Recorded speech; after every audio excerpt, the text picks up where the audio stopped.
Теория коммунистов может быть выражена одной фразой: уничтожение частной собственности. Точка.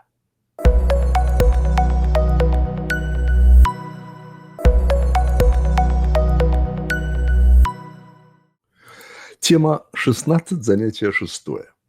Давайте обсудим саму технологию рекламы. Как вы, несомненно, понимаете, разовая реклама не дает результата.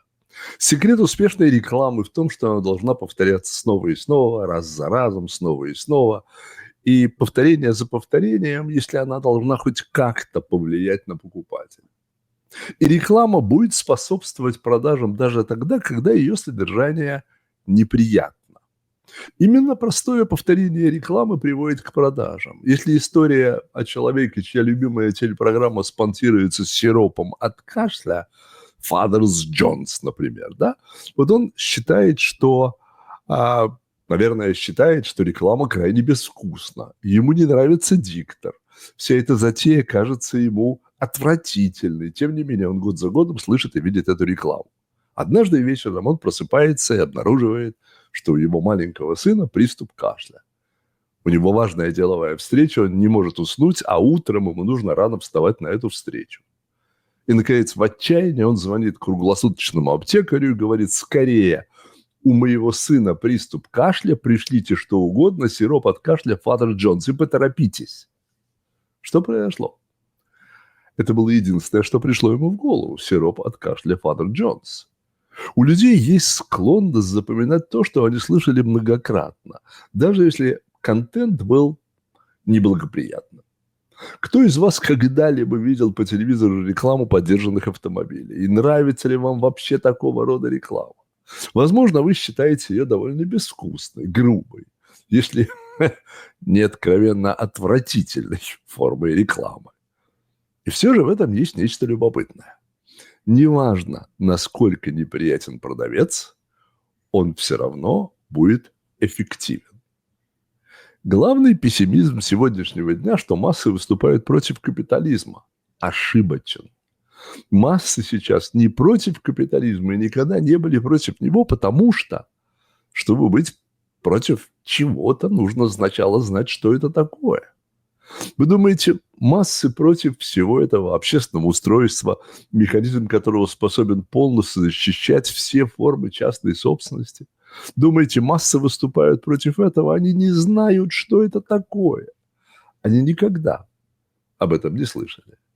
Чтобы быть эффективно против чего-то, нужно сначала знать, что это такое. По той же причине массы не поддерживают и социализм. Они не за это. Вот определение коммунизма по Карлу Марксу, которое я уже приводил. Теория коммунистов может быть выражена одной фразой: уничтожение частной собственности. Точка. Массы не за это в той же степени, в которой они не против капитализма. Однако верно будет сказано, что массы поддерживают выводы, которые пропагандировали социалистические имиджмейкеры, такие как социальное обеспечение, государственная система образования, пособия по безработице, общественные дороги. Они поддерживают все это, но это выводы. Если вы объяснили человеку на улице, что все эти продукты производные от кражи, и даже если бы вы смогли убедить его в этом, что маловероятно, но допустим, если вы убедили его, что это иррациональные и аморальные концепции, он все равно бы сказал: ну, конечно, но нам нужна какая-то кража. И если мы не будем забирать деньги у людей без их разрешения, ну, через налоги или там, через все что угодно, то кто будет строить дороги? Кто будет доставлять почту? Кто построит школы? Вы хотите, чтобы дети выросли неграмотными деревенщинами? Кто защитит нас от русских? Или от китайских? Неважно. И для этого человек на улице скажет: ну, конечно, забирайте деньги у этих богатых без их разрешения. Ну, то есть воруйте.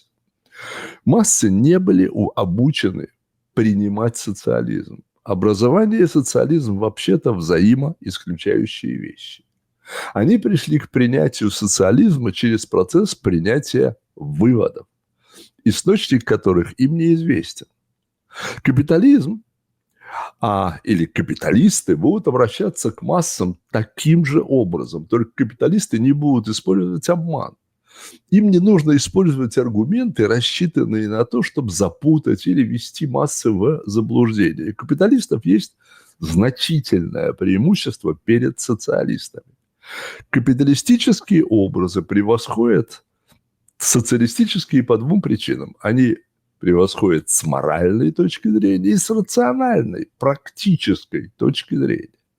Сегодня государство раздает так называемые блага людям, да?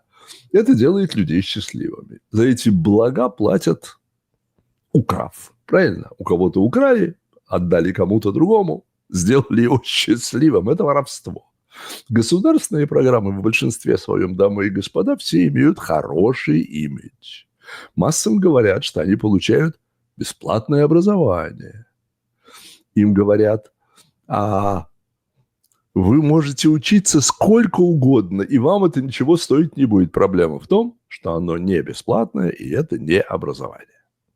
Нам говорят, что у нас есть национальная оборона, она не бесплатная, и нет у нас обороны. У нас есть способ ответить врагу потом, после того, как нас уже разбомбили. Маленькому фермеру рассказывают, что Министерство сельского хозяйства позаботится о нем. На деле, чем меньше он производит, тем больше его награда. В результате один за другим государство разоряет мелких фермеров, и вся идея субсидий заключается в том, чтобы их сохранить. С момента начала этой глупости с субсидиями в 1930-х годах они уничтожили половину фермеров. Закон бюрократии. Помните, не буду повторять. Я хочу сделать общее заявление по поводу образов. Все люди подвержены влиянию образов. Средний человек, которого можно обучить, не застрахован от влияния образов. Его тоже затрагивают образы. Даже профессиональный имиджмейкер не застрахован. Он тоже подвержен. Прежде всего, чтобы эффективно использовать образ, нужно понимать саму концепцию образа. Имиджмейкер обычно это высококвалифицированный, если не образованный специалист в своей области создания, построения и передачи образов. Более того, сам имиджмейкер, скорее всего, будет подвержен влиянию образа. Человек, которому можно обучить, не менее, а фактически более восприимчив к образам, чем средний человек, например, средняя репа, как мы их называли, да? Образованный человек быстрее реагирует на образ. Быстрее. Позвольте спросить, покупаете ли вы товары, как многие из вас осознают, которые хорошо рекламируются? Сколько из вас признают, что на вас влияет реклама? Дамы и господа, вы признаете это или нет? Но на вас влияет реклама. Иногда по телевизору, иногда на интернете, иногда слышали по радио, иногда кто-то, проходя, что-то сказал, иногда шли в магазин и увидели образ, потом подошли к прилавку, увидели еще образ, или как-то оно выложено, или положено, или сделано, или сказано, на вас влияет реклама. Давайте мы на этом остановимся сейчас и продолжим в следующий раз.